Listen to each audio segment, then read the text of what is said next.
Buenas tardes a todos nuestros suscriptores acá en nuestro canal Más Transformación.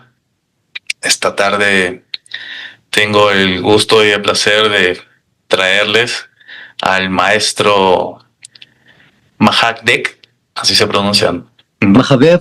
Mahadek. Mahadev, ajá. Profesor en yoga y profesor también en misticismo y espiritualidad. Ya van a conocer de él. Muchas gracias, profesor, maestro Mahadek. Y bueno, para empezar, te vamos a hacer la pregunta de acá de la casa, acá del canal Más Transformación, que es la que viene. Imagínate, maestro, que estás en un anfiteatro donde hay 100, 200 personas o más, y vas a hablarnos sobre esta tarde de yoga, qué es el yoga, la historia del yoga y muchas más cosas. ¿Cómo el maestro Mahadek presentaría en esta charla a Mahadek? Pues bueno, Mahadev es una semilla cósmica, es un viajero en el tiempo-espacio, es un ciudadano universal, con un transitar momentáneo en esta aula de clases llamada Tierra, cuya misión es venir a compartir un poco de la sabiduría ancestral, no nada más del yoga, sino de diversas filosofías, con una misión también de compartir, de servir, de aportar a la humanidad un poco, en agradecimiento a tantas bendiciones recibidas desde su existencia, desde su creación. Y pues siempre con un afán de tocar almas, de sensibilizar corazones, de generar una apertura que les permita ver más allá de lo que su simple vista les permite ver, que entiendan que hay una realidad más allá e incluso más trascendental que la que se pueden imaginar, y donde cada uno fungimos un papel único, irrepetible y sumamente valioso e importante en esta continuidad de la creación, donde nadie puede tomar ni nuestro papel, ni nuestra responsabilidad, ni nuestras actividades. Por lo tanto, cada quien debemos precisamente de generar esta conciencia, esta autoobservación, y de lograr descifrar ese enigma de toda la vida de quién soy, ¿no? ¿De dónde vengo? ¿A qué he venido? ¿Y cuál es mi misión en esta vida en particular de todas las que he tenido antes, ¿no? Teniendo claridad en esto, entonces tenemos rumbo.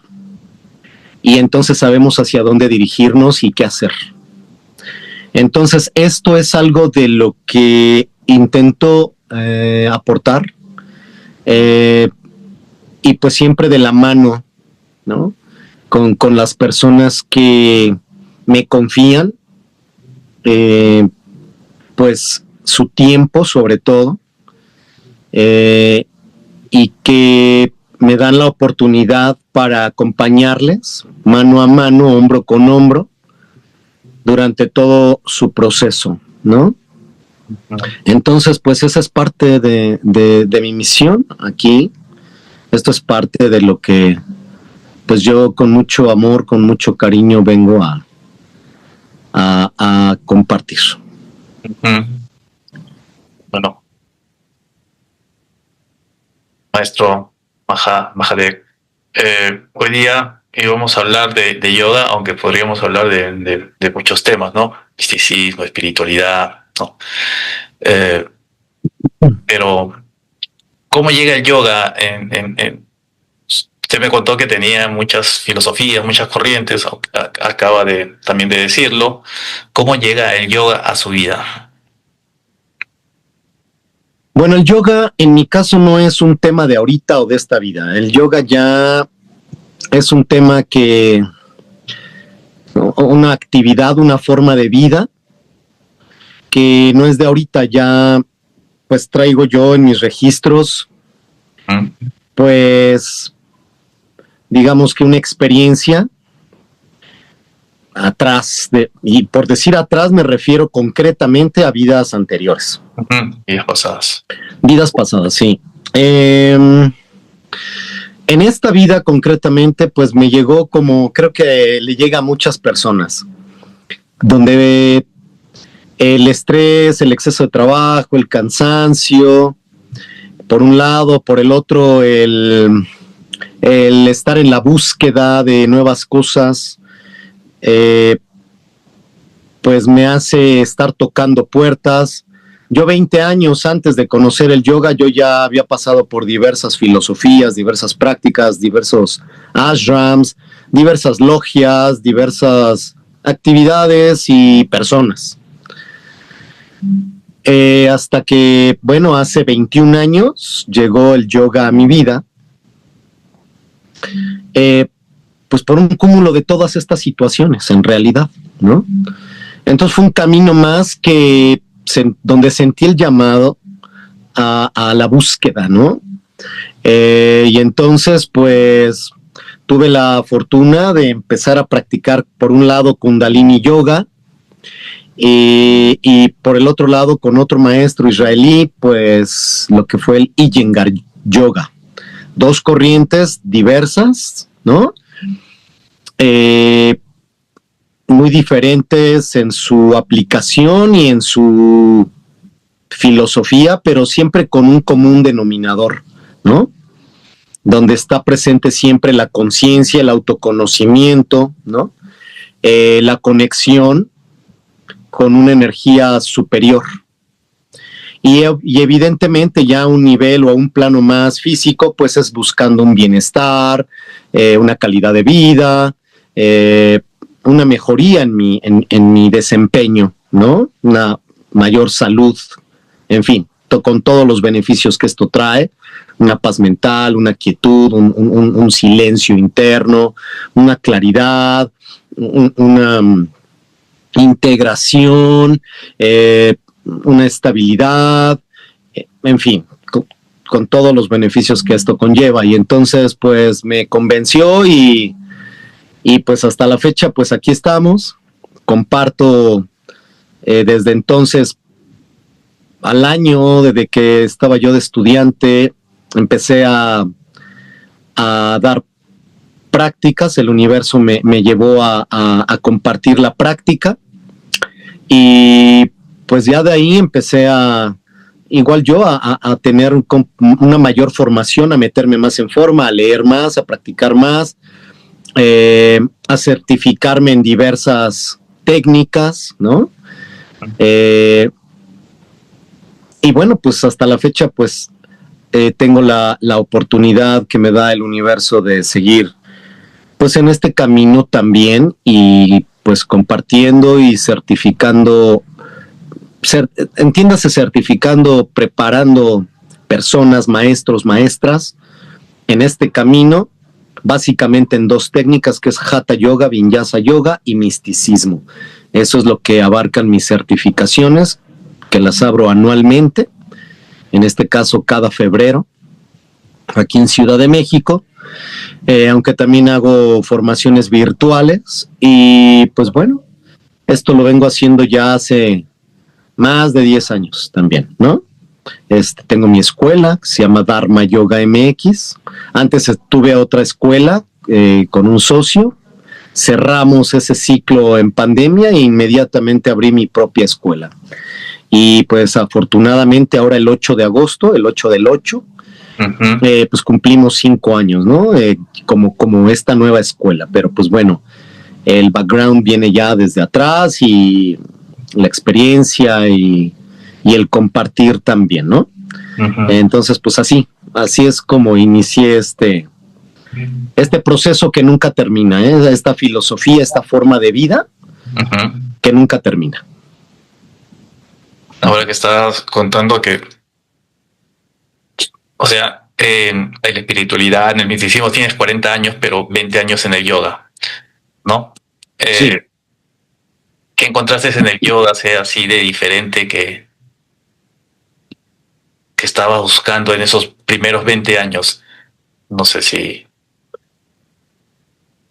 No encontré algo que sustituyera, encontré situaciones, cosas, prácticas, conocimientos complementarios a lo que tuve oportunidad de conocer, estudiar y practicar los primeros 20 años, pero no paré ahí. O sea, en lo que mi camino del yoga fue haciendo un camino, por el otro lado, yo seguí con formaciones místicas de otras filosofías, otro tipo de prácticas, hasta la fecha, ¿no?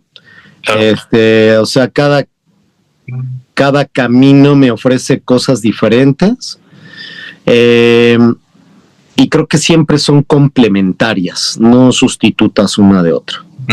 Ambas igual de ricas, ambas o enriquecedoras, y ambas también con mucha aportación práctica, ¿no? Eso es lo más importante, la práctica. Claro, el conocimiento que no se pone en práctica es estéril, ¿no? Así es correcto. Antes de esta charla que estamos teniendo, nos reunimos antes y ahí me contaste un poquito de la historia del yoga. Yo quisiera que todos los suscriptores o personas que van a ver esta charla también la conocieran. No sé si la podrías contar. Claro, mira, Miguel, en el mundo del yoga hay muchos malos entendidos, muchos tabúes, muchas malas prácticas, como en todo. Siempre llegan personas con buenas intenciones a compartir cosas, pero hay otras que se quieren aprovechar, hay otras que lo malutilizan, hay otras que viven de ello en vez de vivir para ello, en fin. Entonces, eso hace que se vayan desvirtualizando muchas cosas que de origen no eran así. Acá en Occidente, lamentablemente, pues nos ha llegado la información de tal manera y, bueno, pues en su momento estuvieron personas que ahora hicieron un círculo muy cerrado a nivel de élite en Occidente y manejan círculos y todo y no permiten accesar. Sus motivos tendrán y muy respetables, pero que no, creo que no es congruente con la filosofía yógica. Y bueno, y lamentablemente también hay mucha mala información a raíz de eso. Ahora ya a todo se le llama yoga, ¿no? Y pues eso es un tema más comercial que otra cosa, ¿no? Dentro de todo esto, pues bueno, inclusive hay muchos términos que acá en Occidente ocupamos, como el namaste, como, no sé, la propia definición de yoga, ¿no? El origen del yoga, que están muy lejos de ser lo que nos comparten y lo que nos dicen, ¿no? Una de ellas es, y este es un paradigma aceptado, por eso es paradigma, pero es un paradigma mundial, donde nos dicen que el yoga, por ejemplo, es proveniente de la India. lo cual no es así. Lo cual no es así. Dista mucho de ser así, de hecho, ¿no? El yoga se practicaba desde hace miles de años, miles. Los libros sagrados de la India, que son los Vedas, los datan los que saben en promedio, ¿no? En promedio los datan de hace 3,000 años. Esto es una cantidad ínfima en el tiempo comparado con todo lo que en realidad tiene de antecedentes esta práctica. Esta práctica no nació ahí. Ajá. Esta práctica lo que nos relata es de un pasado remoto con los arios, allá por el lejano oriente, ¿no? De por allá por donde estaban Mesopotamia, esos países de ahora donde está Irak y toda esa zona, donde estaba antes el Tigris y el Éufrates y demás. Hay algunos autores, ¿no? Nos hablan de un origen ahí, con una raza que le hacían llamar Aria, ¿no? Que significa nobleza, ¿no? Y originalmente el yoga era para hombres y no tiene nada que ver con un tema sexista o racista o machista, nada que ver. Uh-huh. El tema es que en la antigüedad, y te estoy hablando pues de esas épocas, ¿no? Mesopotamia y todo eso, o antes incluso, el hombre era era nómada, no estaba asentado. Uh-huh. Era nómada, vivían en clanes, vivían en hordas, vivían en grupos que se iban moviendo conforme las estaciones del año, buscando mejores oportunidades en los terrenos, en los espacios, pues para buscar principalmente saciar, asegurar sus tres, digamos que necesidades básicas, que es comer, un techo, establecerse, y cómo arroparse, cómo protegerse, cómo estar a salvo de el tiempo, de las inclemencias, de otros clanes, de la misma fauna, flora del lugar. Entonces, en estas épocas no había como esa cultura, la forma de vida no les permitía pensar en un tema de espiritualidad como tal, aunque sí lo había, ¿no? Había conexión con los seres de la naturaleza y fuerzas desconocidas que pues de alguna manera le llamarían, pero no en una forma metódica, no en una forma para cultivar el espíritu, sino era más bien de una forma de reconocimiento de cosas externas que no tienen explicación y que intentan llamarles, nombrarles o reconocerles de alguna manera. Más como así. Y desde ese sentido, pues entonces se preocupaban más por la comida del día al día que por cultivar el espíritu. Lo más importante pues era lo físico, ¿no?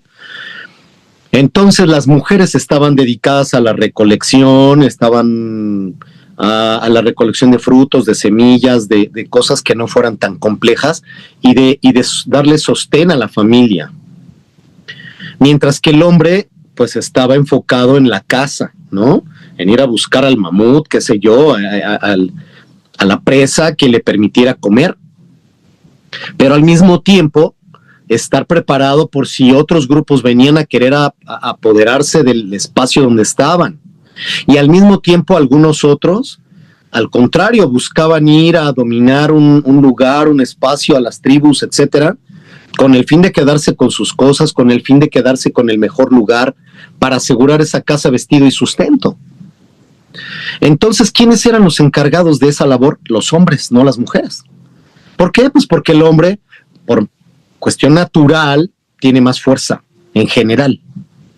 Entonces, esa práctica se dice que en un principio era para mantener a los hombres, y no a todos los hombres, a los que estaban en una edad, pues en su mejor momento, ¿no? Fuertes y sanos, que servían precisamente o para la defensa o para el ataque, para la caza. Ajá. Entonces, esto comenzó con una forma de este estilo, no porque el yoga no tuviera otras cosas, que en ese momento no se llamaba yoga, no sabemos cómo se le llamará o si le ponen inclusive un nombre.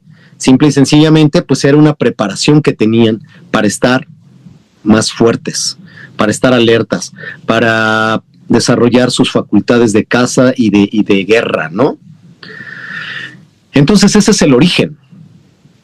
Pero eso fue atrás, en otros lugares y en otros espacios. Pero a ver, aquí viene después, conforme esto va evolucionando, ¿no? Y se van creando otros contextos de vida para el ser humano, pues van migrando hacia otros espacios hasta llegar a la parte septentrional de la India, donde ahora encontramos, pues no sé, el Tíbet, Nepal, esos tipos de lugares. Y es ahí donde ya se asientan, donde el ser humano pasa de ser un nómada a sedentario. Cuando el ser humano se da la oportunidad de ser sedentario, entonces, ahora sí ya puede dedicarse a otras cosas que no sea estar buscando todo el tiempo la forma de supervivencia. Cuando uno ya se da más tiempo y cubre sus necesidades básicas de la pirámide que nos decía Abraham Maslow, entonces puede pasar a los siguientes niveles, poco a poco. Y efectivamente, así es como se empiezan a desarrollar, ¿no? Nuevas situaciones, ¿no? Nuevos valores y nuevas prácticas que van haciendo al hombre más evolucionado, ya no nada más en su aspecto físico, su aspecto mental, en su aspecto emocional, en su conducta social, en la manera en cómo se interrelacionan como una sociedad ya más consciente, estructurada, con niveles sociales, con actividades muy específicas. Y entonces dan cabida a ese misticismo o espiritualidad. Y entonces se empieza a adoptar la otra parte, ¿no? Ahora sí, la parte ya no material, sino la parte espiritual y energética del yoga. Hasta que de ahí se empiezan a mover los grupos, unos se siguen por toda Europa, otros se, ¿no?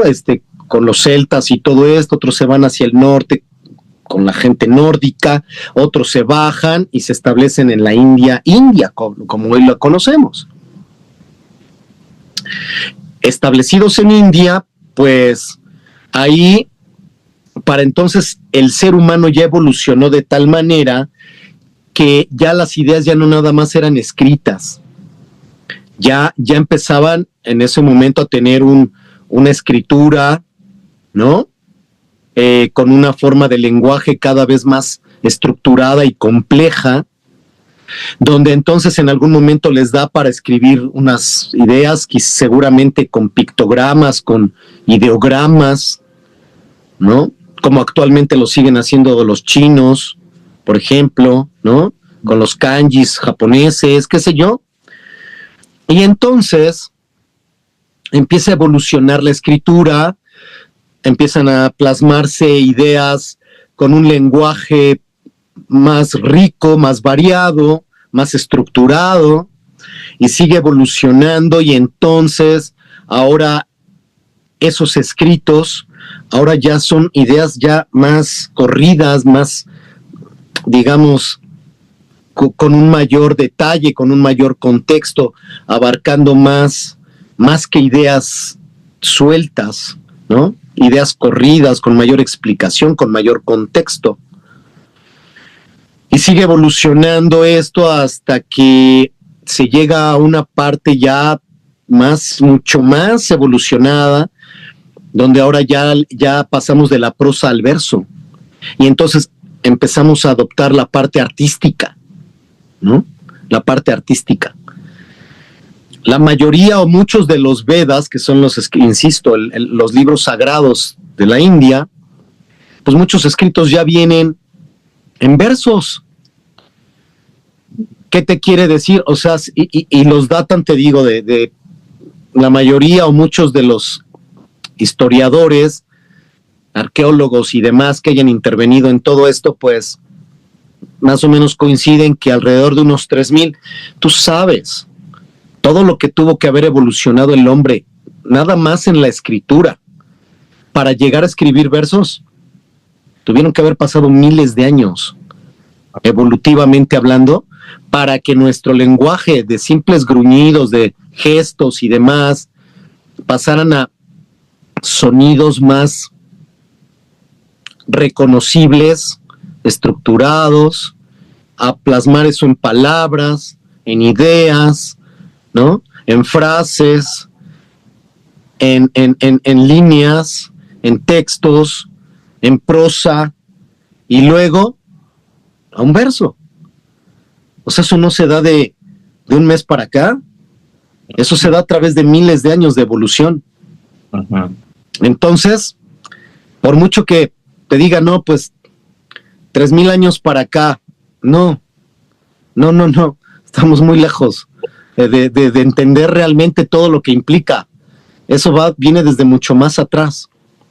Y ahora viene una parte bien importante. Al mismo tiempo que en la India ya se practicaba un yoga, los primeros términos de yoga se encuentran en esos escritos sagrados, ¿no? Ya como término de yoga, ya con un nombre que reconoce estas prácticas. Pero al mismo tiempo, acá en el continente americano, por ejemplo, se practicaba exactamente lo mismo, ¿no? Si nos vamos nosotros a las culturas prehispánicas, nos vamos a dar cuenta que tienen posiciones de cuerpo, posiciones de manos, que les llamamos, las posiciones del cuerpo en el yoga que conocemos se llama asanas, que es un término sánscrito que significa posturas. Tenían posturas de manos, hay ahí glifos, hay pinturas rupestres, hay pinturas pues en piedras, en cuevas, talladas en roca, en distintas manifestaciones, donde está la gente haciendo posturas de manos que les llamamos mudras. Mudra significa sello. Están meditando, están cantando, están haciendo sonidos, pues seguramente como en el yoga que se le llaman mantras, sonidos sagrados, ¿no? Se están conectando, en fin. Hay vestigios de eso en el mundo prehispánico, no nada más pintado, no nada más plasmado en roca. También posteriormente hubo manuscritos, ¿no? Entonces hay diversas manifestaciones, ¿no? De todas estas prácticas. Obviamente no le llamaban yoga porque aquí no se hablaba el idioma de allá, de la India. En la India ese lenguaje muerto, esa lengua muerta, se llamaba sánscrito. Acá no hablábamos sánscrito. Acá en el centro de nuestro país, en México, hablábamos náhuatl. Y en el sureste de México se hablaba maya, con un montón de variantes del mismo idioma. No es un solo maya y no es un solo náhuatl. Hay más de 400 lenguas aquí en México de la manera en que aquí se expresaban. Entonces, pues no podemos esperar que aquí se encuentre un término que diga yoga porque no es ni siquiera un idioma que se hablara aquí. Pero sí tenemos vestigios escritos, ¿no? De cuando hubo la invasión española y que a las personas que todavía intentaban como conservar algo de lo tradicional, de lo ancestral, de esos conocimientos antiquísimos. Ahí hablan de lo que en yoga, por ejemplo, llamaban y se siguen llamando chakras, ¿no? Que significan ruedas o vórtices de energía, eso es lo que significa chakra en sánscrito. Aquí, por ejemplo, en México, se ocupaba un término en náhuatl equivalente y también incluso hasta dibujado en los códices de aquí de México, donde les llamábamos cuecuellos. ¿Qué significa cuecuello en náhuatl? Lo mismo exactamente, rueda o vórtice de energía. Y entonces tenemos, igual que allá, posturas y figuritas de barro, donde muestran a las personas haciendo sus prácticas, ¿no? Uh-huh. Entonces, al mismo tiempo, aquí que allá, incluso en Perú, hermano, tú que eres de allá, pues tienen sus posturas también, de conexión energética. Uh-huh. Hay posturas, yo las he visto, yo las he practicado, ¿no?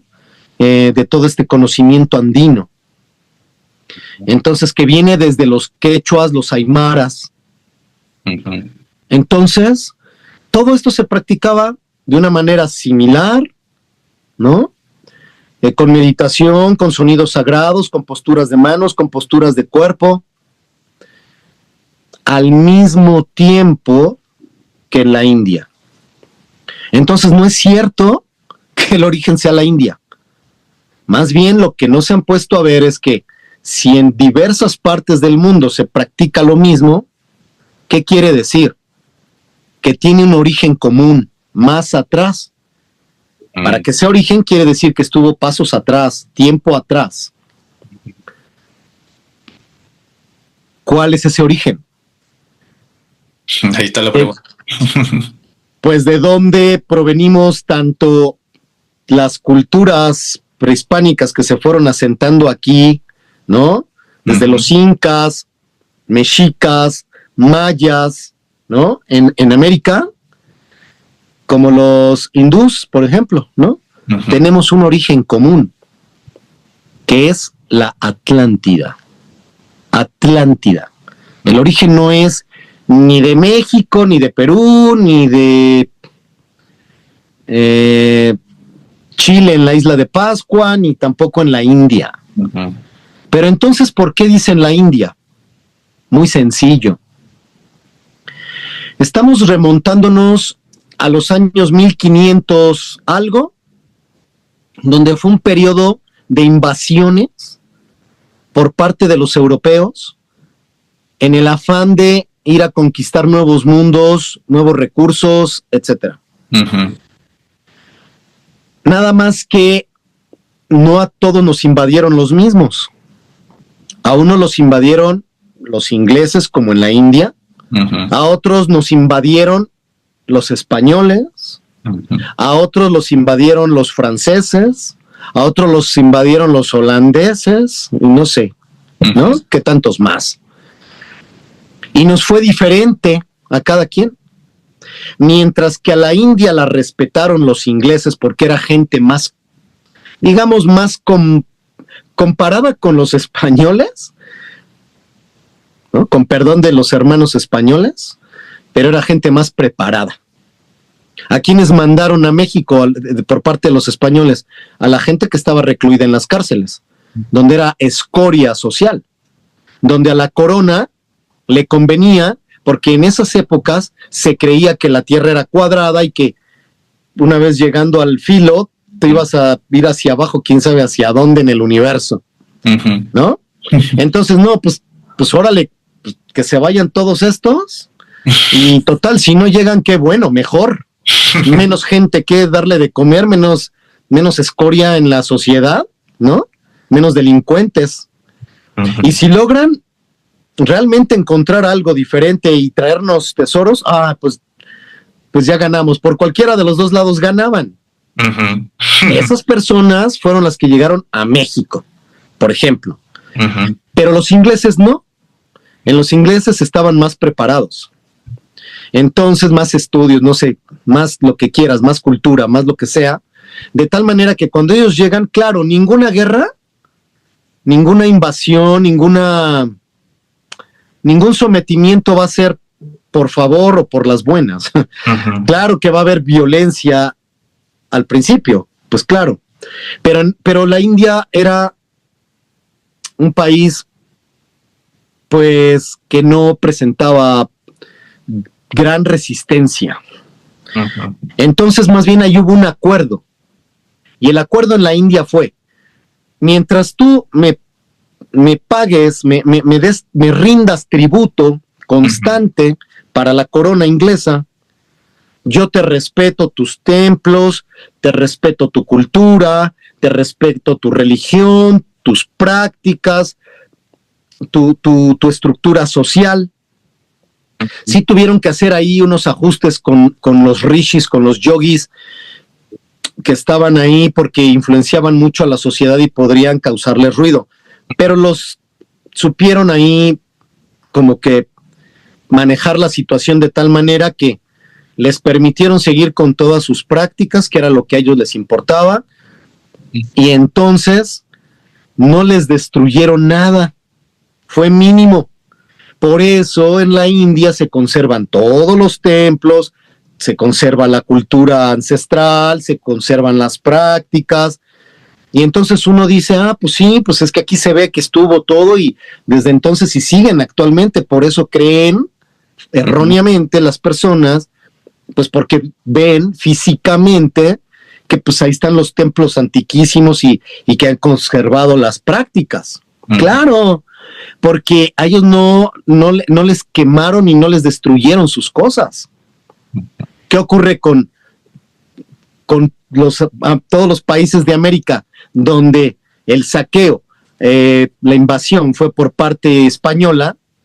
Aquí llegaron a destruir, a quemar, a robar, a imponer una religión, a destruir los templos para construir templos de su cultura y de su religión y sus creencias encima de los templos, al menos mexicanos. Encima de nuestros templos están los templos católicos, ¿no? Entonces, con las mismas piedras de las pirámides y de las construcciones hicieron sus propios templos.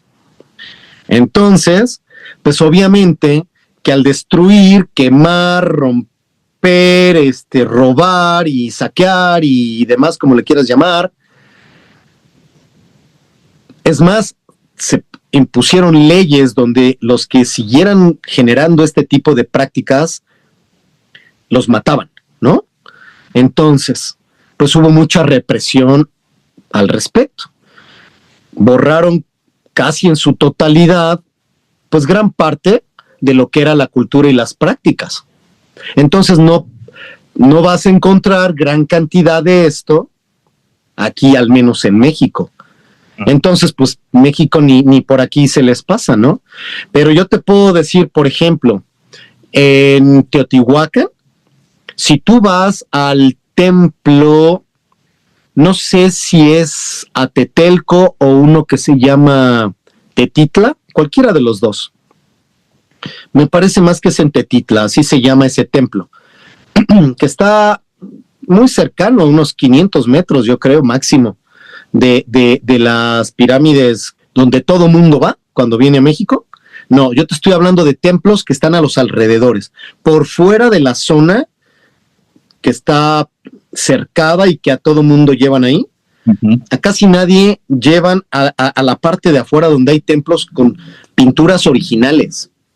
Dentro de esas pinturas originales, en uno de estos templos, ya casi hasta la salida, vamos a ver 3 ancianos en postura de flor de loto, con las manos en mudra, lo que en el yoga se llama el mudra guiano, el mudra de conocimiento, meditando.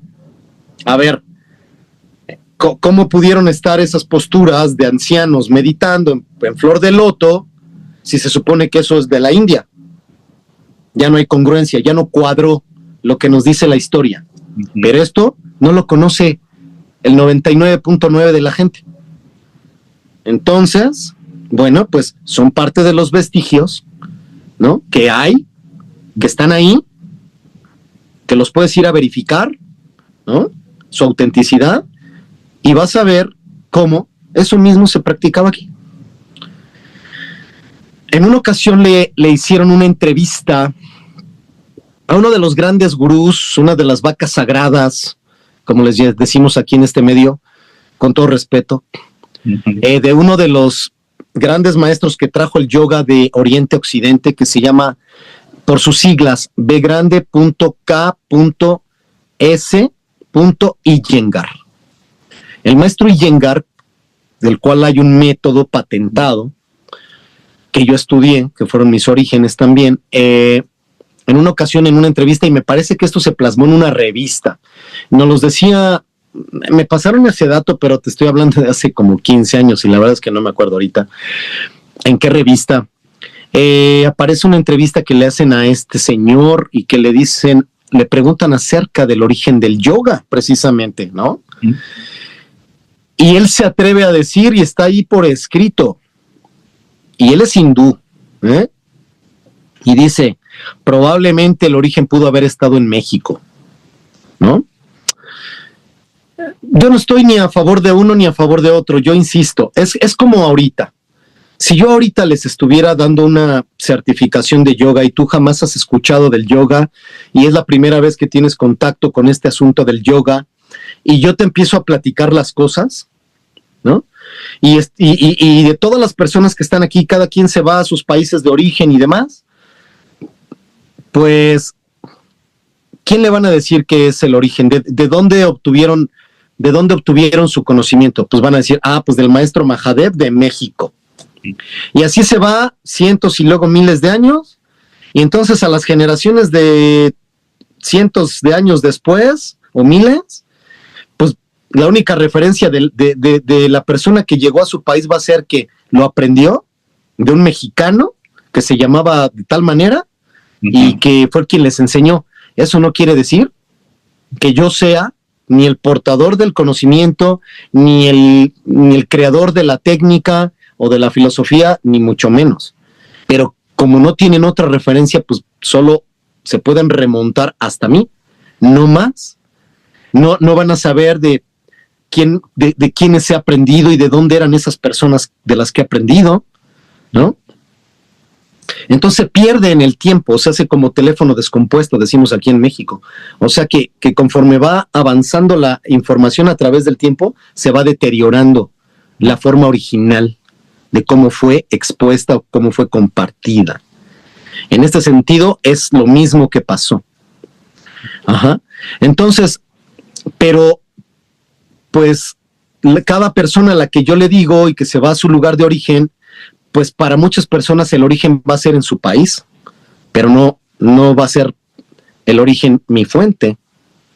Entonces aquí es lo mismo. Si al mismo tiempo en varios lugares se practicaba esto, entonces nos remontamos atrás. El origen de atrás, de donde provienen los arios, incluso, es de la Atlántida. El origen está en la Atlántida, no está en ningún otro lado. El origen, ¿no? Viene de ahí. Incluso si somos un poquito todavía más estudiosos de todo lo que traía que aportar la cultura atlante, podríamos incluso remontarnos a que lo más probable es que ni siquiera sean los propios atlantes los que traían los que crearon este conocimiento. Existe una cultura madre que se le llama la Tierra Madre, antes que los atlantes, varios miles de años antes que los atlantes. Te podría estar hablando de hace unos 25,000. Los atlantes han de tener entre 10 y 15,000, que se llamaban los lemurianos en el continente de Mu, que fue hundido, luego vino la Atlántida, que fue hundido, y ahora estamos nosotros, que nos estamos hundiendo, por cierto, ¿no? Porque los ciclos kármicos se repiten, además. Sí. ¿No? Entonces, bueno, podemos tener esa teoría también de que inclusive ni siquiera provenga, porque recordemos que antes de hundirse Lemuria, pues hubo un contingente que emigró a Atlantis precisamente con el conocimiento para que no se perdiera. Y en Atlantis, cuando sabían, los que sabían, los espirituales, los conocedores, los portadores o poseedores del conocimiento, y aquí, a diferencia de lo que hicieron los lemurianos de a un solo lado emigrar, no, aquí hubo dos contingentes, de Atlántida hacia los nuevos continentes que eran menos evolucionados que los atlantes en su momento, se dividen y uno precisamente llega al sur de América y de ahí van subiendo. Y otros llegan al oriente lejano, ¿no? Entonces, pues eso es así como a grandes rasgos, hermano, pues uno de los tabúes más importantes, ¿no? De este tema. Ya te hablé, uno de los tabúes es, o de los temas importantes que casi no se sabe acá, es que el yoga fue originalmente para hombres. Ahora, llegando acá al continente occidental, aquí ya se voltearon las cosas, ¿no? Y pues ahora, pues es al revés. Ahora ya son más las mujeres que lo practican que los hombres, ¿no? Porque alrededor de esto hay mucho tabú, ¿no? Que el yoga es para viejitos, que solo es para mujeres, que solo es para gente débil, que los hombres que lo practicamos pues somos gays. Nada que ver. Digo, yo no soy gay, ni tengo nada contra los gays. Respeto sus formas y gustos y lo que quieran, pero no tiene nada que ver con eso. Aquí en esta práctica vemos de todo y pues bienvenido sea, ¿no? El yoga es para todos en realidad. Ya en la época actual el yoga se adapta a las necesidades y posibilidades, ¿no? Estructuras y creencias de la gente. Antes era al revés. Incluso todavía a mí me tocó en mi formación, en mi certificación de Kundalini hace muchos años, con mi maestro de la India, donde pues traen todavía esas formas tradicionales de que no el yoga es para todos. El yoga solo es para los que pueden y tienen ciertas características. Para los demás no es accesible. No deberían practicar yoga los que no pueden, los que no tienen las facultades, los que no tienen la edad, los que no tienen la salud, ¿no? Para practicarlo. Esta es una forma de la vieja escuela donde pues más bien la gente se tenía que adaptar al yoga, pues porque ellos cuando vienen de Oriente, pues tratan de preservar pues su esencia, para no modificarle nada aunque estén en Occidente. Y pues parte de la esencia pues era justo lo que te digo, pues ya eran formas muy estructuradas, muy lineales, poco flexibles, ¿no? Donde pues si tú no dabas el ancho para ciertas cosas, pues no lo podías practicar. Y ahora ya no, ahora ya los maestros de esta nueva era, muchos de nosotros, pues más bien ya somos de otra línea. Ya nosotros lo vemos diferente y nosotros queremos poner al alcance a todo tipo de personas, ¿no? Y entonces ya en un yoga que practicamos nosotros, en lo que en esta historia del yoga le llamamos el yoga postmoderno, no el yoga moderno, el postmoderno, del cual me considero corriente, ¿no? De esta corriente. No, ahora buscamos poner al alcance y a la disposición de todo mundo, seas de la tercera edad, seas embarazada, seas joven, seas niño, seas mujer, seas hombre, seas lo que quieras, tienes alcance y acceso a estas prácticas, a esta filosofía, y tú la adaptas a tus necesidades y creencias y gustos, ¿no? Pero sí también de ahí ha partido también mucho mal uso del yoga. Y ahora todo mundo le quiere llamar yoga a todo, ¿no? Como el yoga desnudo, yoga con marihuana, yoga con sustancias que no ni al caso, yoga con animales, yoga para los perros, yoga para los bebés. O sea, de verdad, es una forma, digo, y con todo respeto para quien cree en esto y lo practica, pero nada que ver. O sea, si tú realmente te vas al estudio profundo y original del yoga, o sea, eso nada que ver. O sea, para empezar, una práctica del yoga tiene que ver con la autoconciencia y estar en ti y estar en tu mundo interno, ¿no? Si te pones unas cabras encima de ti para que se pongan ahí a medio darte masaje en algunas posturas de yoga y hasta se te hagan del baño encima los animalitos porque no te van a estar pidiendo permiso. O sea, ¿qué concentración vas a tener de tu ser, de tu templo, de tu respiración, del enfoque en el que tienes que estar en tu práctica y moviéndote constantemente, pues para realmente activar los puntos energéticos, no nada más físicos de tu cuerpo? Pues nada que ver, ¿no? Si estás practicando con el bebito, ¿qué conciencia va a tener de eso? No estoy diciendo que esté mal que le hagas movimientos al bebé, qué bueno que le hagas movimientos al bebé y que lo fortalezcas, pero no vengas a inventar cosas que ni existen. Esos movimientos antes le llamaban estimulación temprana. Uh-huh. Y existieron un montón por ahí de corrientes, una de ellas se llamaba Gymboree, ¿no? Que era precisamente pues para activar al bebé y todo esto, y qué bueno, pero ahora la gente va buscando como los términos de moda para hacerlo comercial y atraer más gente, y entonces en vez de llamarle la estimulación temprana, ahora le llaman yoga para bebés, ¿no? En alguna ocasión vino aquí un monje muy famoso y que ha vendido muchísimos libros a nivel del mundo. Me tocó hacerle una entrevista aquí en México y esto fue el año pasado. Tiene un gran libro, ¿no? Buenísimo, quizás para muchas personas. El tema es que le llama yoga de los sueños. Yoga de los sueños. Entonces dije, yoga de los sueños, ok. Y en la entrevista, pues yo sí no me pude aguantar las ganas. Y con todo respeto, le dije, bueno, a mí me gustaría saber, ¿usted por qué le llama yoga de los sueños? ¿Dónde está el yoga inmerso en los sueños?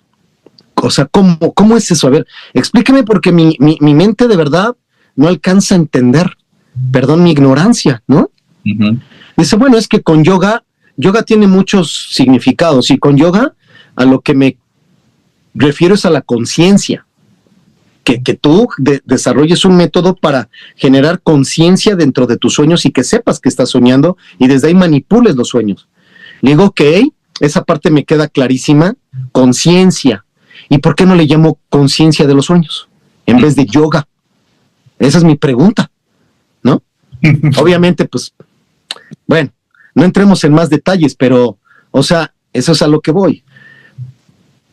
Ahora, yo te digo, ¿no? Un tema también por ahí muy, muy, muy polémico. Yoga desnudos. O sea, imaginemos, hermano. Se para una maestra demasiado hermosa enfrente a ti, desnuda, para darte una clase de yoga. ¿Tú crees, de verdad, o sea, tú crees que te vas a poder concentrar y que todos los hombres que estén ahí o a todos los que les agrade esa persona van a estar poniendo el 100% de su atención sin distraerse? O sea, son distractores innecesarios, de verdad. O sea, otras personas que utilizan algo que le llaman el weed yoga, ¿no? El yoga con tu hierba, con tu toque de marihuana, que es que para que profundices en la práctica. El yoga por sí mismo te lleva a estados bien practicados, a estados diferentes de conciencia, dependiendo la profundidad con la que tú la practiques. No necesitas de ningún elemento externo para poder hacer conexiones internas y externas a lo largo de tu práctica. Yo no digo que ocurra siempre, pero sí hay formas. No necesitas nada de eso, ¿no? Entonces son formas como, ¿cómo te digo? Como de pervertir, ¿no? La verdadera naturaleza de estas prácticas, ¿no? Entonces, algo que sí quisiera yo mandar como mensaje es que antes de ir con una persona a hacer una práctica X, si lo que realmente quieres es practicar yoga, o sea, primero fíjate con quién vas a practicarlo, ¿no? O sea, es muy fácil. Hay personas que como no tienen ni idea de esto y están en la búsqueda, pues son muy fácilmente engañadas, ¿no? Son muy fácilmente enganchadas, reclutadas, ¿no? Para hacer prácticas que luego ni al caso, la verdad, ni al caso, ¿no? Imagínate el beer yoga, ¿no? Y estás en tu postura acá con tu tarro de cerveza, que no se te vaya a caer, ¿no? No se le vaya a caer la espuma, y entonces le vas dando tus tragos de cerveza en lo que vas haciendo posturas. muy respetable para quien practique eso, pero nos estamos autoengañando. Si lo que quieres es beber cerveza, pues vete a pues a un buen bar o con una buena compañía, a tener una excelente charla, ¿no? Relájate y no andes haciendo cosas que ni al caso. O sea, dedícale el tiempo a la persona y a la charla y a tu persona de estar en el lugar de manera presente haciendo lo que es propio del lugar. Y si lo que quieres es practicar yoga, pues realmente ponte a practicar yoga y ponte a estudiar y ve cómo era la práctica y no permitas y no seas parte de toda esta falacia que se hace a nivel mundial con otras cosas que ni al caso, ¿no? O sea, insisto, muy respetable, pero eso no es lo que, al menos las personas que lo practicamos desde hace muchos años, vemos que esto aporte nada benéfico ni adicional a lo que la práctica original te da, ¿no? Entonces, pues, esas son de las cosas que también son tabúes, ¿no? El yoga es para todo mundo. Hay lugares que ni siquiera te explican qué es un namaste, para empezar. Y entonces el ser humano somos muy dados, por ejemplo, a repetir lo que vemos a los lugares que vamos, ¿no? Entonces, y aunque no tengamos como pues ni idea a veces de lo que está ocurriendo, pues tratamos como de, en un sentido de querernos adaptar, de tener un sentido de pertenencia al lugar para sentirnos integrados al grupo de personas, al lugar donde vamos, a las prácticas a las que asistimos, pues tratamos de copiar todo tal y como lo vemos. En el yoga es muy dado de que todo el mundo namaste y namaste y namaste y namaste y no sabemos ni siquiera qué significa namaste, ¿no? Entonces, el namaste en un sentido muy coloquial, pues es este asunto de saludar, de despedirse, ¿no? Pero ya en la práctica de yoga es una cosa mucho más profunda. El yoga por sí mismo es espiritual, aunque unas personas digan que no, ¿no? Es espiritual y eso viene en nuestro último de nuestros niyamas, que le llamamos llamas. Hay 5 llamas, 5 niyamas. Los llamas son preceptos que te invitan la filosofía del yoga a no hacer, a no tener esos comportamientos como la violencia. Y los niyamas es al revés, son preceptos que el yoga te invita a sí tener porque son sanos.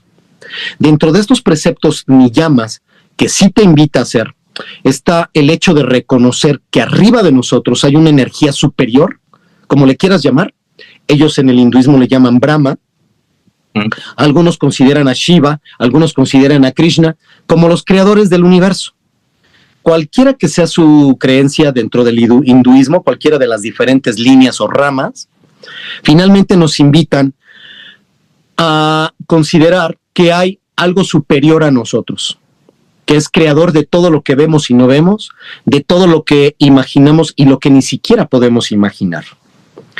Entonces, está esa creencia de un ser superior, nos guste o no nos guste. A quien le entramos a esta filosofía, entonces, pues te tienes que entrar a adaptar a ella, porque nosotros no llegamos a imponer lo que es o lo que no es dentro de una filosofía. La filosofía ya está hecha, así está creada y así funciona y así se practica desde hace miles de años. Si tú quieres adaptarte a esta, pues, si para empezar tú eres ateo o no crees en la espiritualidad o en un ser superior a ti, pues ni siquiera te molestes en entrar a una práctica donde la base es esta, ¿no? Busca otra que se adapte a tus necesidades, gustos y creencias. Esa sería mi recomendación. Los que entramos aquí es porque sí estamos convencidos de lo que dice su filosofía, sus prácticas, ¿no? Y estos fundamentos, ¿no? De la filosofía. Y dentro de esta filosofía, pues sí, está un poder creador superior a nosotros. Entonces, pues bueno, desde ahí nosotros tenemos entonces como yogis nuestro decálogo, o sea, nuestros 10 mandamientos, por así decirlo, ¿no? Donde pues esta idea de la espiritualidad y de una energía o ser o existencia superior está presente en todo momento, ¿no? Pues desde este sentido, estamos hablando de una práctica no física. Lo físico dentro del yoga no es ni siquiera ni por tantito lo más importante. Sin embargo, lastimosamente es lo que nos venden en Occidente. Uh-huh. Para el Occidente lo importante es hacer posturas, que tengas una complexión delgada, que seas flexible, que esto te va a poner un cuerpazo impresionante, ¿no? O sea, pura tontería. O sea, al yoga no le interesa eso. En el yoga lo más importante para empezar es la energía, la respiración y la filosofía. El yoga tiene 8, como lo practicamos en la actualidad, tiene 8 ramas. Las posturas físicas es una solamente de esas 8 ramas. ¿Dónde está la práctica de todo lo demás? Eso comercialmente no te lo van a vender. Cuando tú ves a un anuncio de práctica de yoga, te ponen a mucha gente que inclusive ni practica yoga, ¿sabes? Eso es un truco comercial y digo, yo lo sé porque, pues digo, no nací ayer y no tengo un año en esto, tengo 21 años en esto. Uh-huh. Y entonces, pues cuando ya sabes un poco de eso te das cuenta. Los comerciales, las fotos, los flyers, toda la propaganda que te ponen muchas veces y sí, te lo aseguro, muchas veces no es ni siquiera gente practicante de yoga. Uh-huh. Te ponen a gente de danza, que es muy flexible, que hace cosas increíbles con el cuerpo, etcétera, ¿no? Y entonces te hacen creer falsamente, es un truco, una ilusión, lo que te venden es paja, polvo, ¿no? Aire, de que tú si practicas yoga vas a tener ese cuerpo, esa complexión, esa flexibilidad, que vas a poder hacer esas posturas, digamos que tan impactantes, tan bonitas, ¿no? Tan complejas, y nada que ver, nada que ver. El yoga no es posturas, el yoga es toda una filosofía de vida, donde hay filosofía, ¿no? O sea, teoría, hay prácticas energéticas, hay prácticas físicas, hay prácticas para la mente, hay prácticas para las emociones, hay respiraciones, hay posturas de manos, hay posturas de cuerpos, hay cantos sagrados, hay prácticas de desintoxicación, hay cuestiones de prácticas de alimentación, hay formas de comportamiento, hay un decálogo, 10 mandamientos, hay toda una serie de rituales y meditaciones y conocimiento de la filosofía y del conocimiento de lo que le llaman el panteón hindú o lo que es lo mismo decir, a mí me gusta más decir pues las deidades y cuáles son sus cualidades y cómo se trabaja con ellas y qué tipo de rituales haces, fechas especiales en las que realizas ciertas cosas. O sea, es toda una forma de vida. Uh-huh. No es agarrar y ponerte a hacer prácticas dentro de un espacio cerrado 1 hora y ya, por eso eres yogi. Uf, no sabes ni lo que estás diciendo, ¿no? O sea, la práctica de yoga va mucho más allá. Quien va y hace